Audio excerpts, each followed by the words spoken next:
इस वीडियो में जानिए भगवान विष्णु के दूसरे अवतार कूर्म अवतार की पौराणिक कथा और समुद्र मंथन से जुड़ी अद्भुत घटनाएं। कैसे विष्णु ने कछुए का रूप लेकर मंदराचल पर्वत को सहारा दिया और देवताओं असुरों को अमृत प्राप्त करने में मदद की। कूर्म अवतार हमें धैर्य, स्थिरता और सामूहिक प्रयास का महत्व सिखाता है। इसे देखें और इस प्रेरणादायक कथा का आनंद लें। भगवान विष्णु के 10 अवतारों में दूसरा अवतार कूर्म अवतार है, जो हिंदू धर्म ग्रंथों के अनुसार भगवान विष्णु ने समुद्र मंथन के समय धारण किया था। यह अवतार विष्णु के अद्भुत स्वरूप, उनके धैर्य, ज्ञान और सृष्टि की रक्षा के प्रतीक को दर्शाता है। इस अवतार में भगवान विष्णु ने कछुए कूर्म का रूप धारण किया और मंथन के लिए मंदराचल पर्वत को अपने पीठ पर सहारा दिया। कूर्म अवतार की कथा और उसके विभिन्न पहलुओं को विस्तार से समझने के लिए नीचे इसे 10 भागों में विभाजित किया गया है। कूर्म अवतार की कथा का उल्लेख मुख्यतः विष्णु पुराण, भागवत पुराण और महाभारत में मिलता है।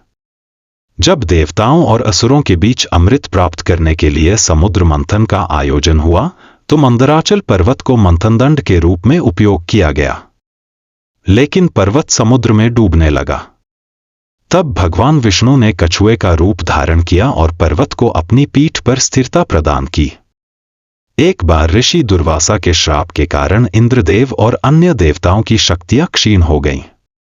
असुरों ने इस अवसर का लाभ उठाकर स्वर्ग पर अधिकार कर लिया। देवताओं ने भगवान विष्णु से सहायता मांगी। विष्णु ने समुद्र मंथन के माध्यम से अमृत निकालने का सुझाव दिया ताकि देवताओं को अमरत्व प्राप्त हो सके। भगवान विष्णु ने देवताओं और असुरों को समझाया कि समुद्र मंथन से अमृत प्राप्त किया जा सकता है, लेकिन इसके लिए दोनों पक्षों को मिलकर कार्य करना होगा। मंथनदंड के रूप में मंदराचल पर्वत का चयन किया गया। नागराज वासुकी को मंथन की रस्सी बनाया गया। जब मंदराचल पर्वत समुद्र में डूबने लगा, तो विष्णु ने कूर्म अवतार धारण कर उसे अपनी पीठ पर स्थिर कर दिया। कछुआ धरती पर स्थिरता और संतुलन का प्रतीक है। जीवन के मंथन में आने वाली चुनौतियों को धैर्य और दृढ़ता से सामना करने का संदेश मिलता है। समुद्र मंथन को जीवन की कठिनाइयों और अवसरों का प्रतीक माना जाता है। समुद्र मंथन से 14 रत्न निकले, जिनमें लक्ष्मी, चंद्रमा, कालकूट विष, कामधेनु और अंत में अमृत जैसे मूल्यवान वस्तुएं शामिल थीं। भगवान विष्णु ने न केवल कछुए का रूप लेकर मंथन को सफल बनाया, बल्कि देवताओं को असुरों के छल से बचाया। अमृत को सुरक्षित रखने के लिए मोहिनी रूप भी धारण किया। कूर्म अवतार को सृष्टि के विकास में कछुए जैसे प्राचीन जीव के महत्व के रूप में भी देखा जाता है।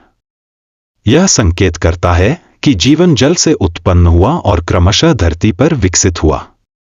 कूर्म अवतार से मिलने वाली शिक्षा। जीवन में कठिनाइयों का सामना करने के लिए धैर्य और आत्मबल आवश्यक है। सामूहिक प्रयास, देव दानव सहयोग से बड़ी समस्या का समाधान संभव है। संतुलन बनाए रखना जीवन की सफलता का आधार है। कूर्म अवतार का सांस्कृतिक महत्व। भारत के कई मंदिरों में कूर्म अवतार की पूजा होती है।